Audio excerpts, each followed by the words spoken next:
Hi guys, it's George from ALM Fitness here. Now I'm back with a little video, and this one is going to be specific to you women out there in terms of health benefits for resistance training. So how can we get, and what are some of the health benefits that we can get from resistance training? Now there are a couple of ones that do go over into male and females, and that is things like improved quality of life due to having strength when we're older. And having a good amount of muscle mass so that we don't have that natural muscle loss that occurs with age, or we can slow that down at least. That will improve our quality of life when we're older. We're able to complete household tasks for a longer period of time, keeping our independence for longer. So obviously importance there between men and women, the same. We get benefits for both of those groups. But women face kind of their own health kind of issues going into later life, if you like, due to a lack of resistance training or a potential lack of resistance on the bones over a period of time. So what I'm talking about here, what I'm referring to is bone mineral density. Okay, so it's a good indicator of kind of overall bone strength. There's obviously lots of different factors in play there, and that's a very brief overview of it. But bone mineral density, we might have heard of before, particularly important in women. We all see a natural decrease after around about our 20s in our bone mineral density. But particularly for women, when we get to that post-menopausal stage, we're going to see that decrease start to go a little bit quicker. So we're starting to see a sharper decrease in that postmenopausal stage. And that's where we can come into complications such as osteoporosis and things like that. Again, men at risk as well, but women significantly more at risk due to that sharp decrease in bone mineral density when they're postmenopausal. So how can we potentially limit that as much as possible, or even is it possible to reverse those changes at all? We're going to basically go into that a little bit here to see what we can do through resistance training. Now, unfortunately, the bad news is the number one thing that helps us prevent that bone mineral density, or predictor of later life bone mineral density, that's a bit hard to say after a while, is the bone mineral density in our 20s, okay, which is where we peak with that density. So if you think about it, nice and simple, it's just simple maths at the end of the day. We start off with a bone mineral density up here, and then we get that gradual decrease as we go through life, and then this at the postmenopausal stage we start to get a sharper decrease, and let's say we're aged 70 or 65, 70, and that is where our bone mineral density is there. So now let's say we choose another person who has a lower peak bone mineral density in their 20s, so they're starting from a lower point with that density, and we slowly go down again at the same rate. We have that drop off at the end, and you can see here someone is going to have a higher bone mineral density generally if their peak bone mineral density was higher, and someone's going to have a lower bone mineral density again if the peak was a little bit lower. So that is a good predictor how high that peak was in your 20s, roughly around the 20s when we peak there. But what is something that we can do, because that's all well and good saying, well, I'm coming into my 60s now, I want to improve my bone mineral density or stop that decrease or slow it down at least.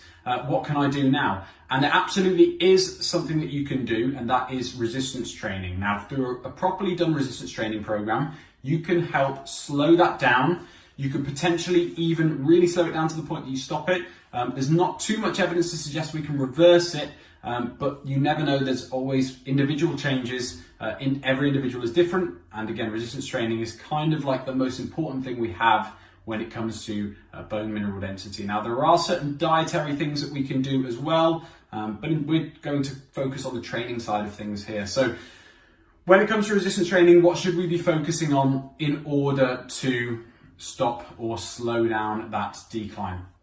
One of the most important things here is, if you think about it, the bones and the connective tissues that we're targeting through this training. We're not really trying to target the muscle here. So we're not looking for kind of high rep muscular endurance things where we really feel the burn and stuff. That's great.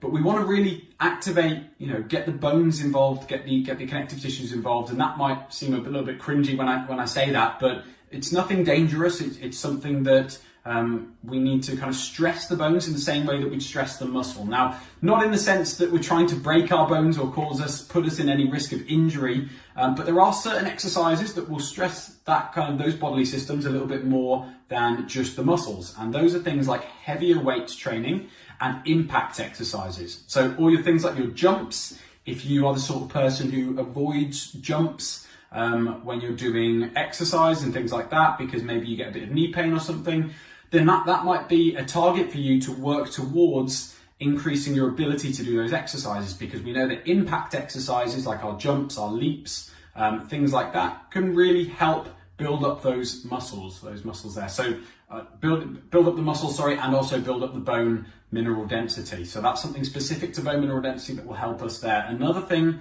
is going nice and heavy. So we need to go a little bit heavy with the weights every now and then. Now, it's not to say that we need to lift heavy all the time, because that's not going to be completely optimal in any sense for muscle building or for the bone mineral density side of things, because we need our recovery as well.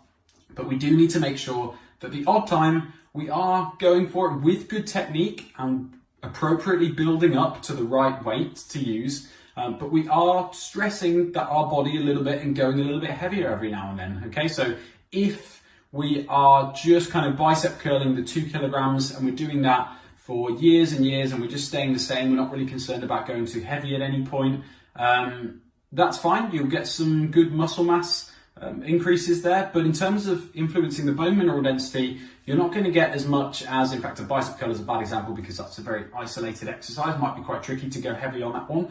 But for example, things like the squat. So if you were to go lighter on the squat, that's great. But if you start to go maybe heavy for a couple of sets on the squat, you try it out the odd time with good technique and building it up appropriately. If we go heavier on the squat, we're going to start to notice those benefits to the bones, to the bone mineral density. We're going to have those signals going on in our body that's going to promote bone mineral density and bone growth there. That's again going to slow that decline down a little bit. So a couple of important things to note there, guys. We know now, hopefully, that resistance training is crucial. We know that if we're being specific, we need to focus on sometimes going a little bit heavier with good technique, and also impact exercises are good if we can do them, if we can manage them with, again, if we have any problems with knees or ankles or anything, if we can build up to doing impact exercises, that's great.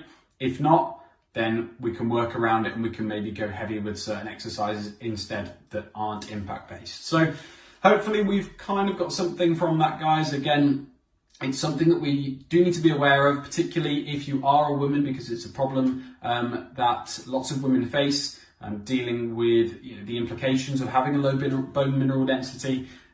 So again, just a few things that if you know those, if you're knowledgeable in those areas, you know the benefits of resistance training, it can definitely help if you do implement that into your own life. So hopefully you've got something out of that, guys, and I will speak to you soon.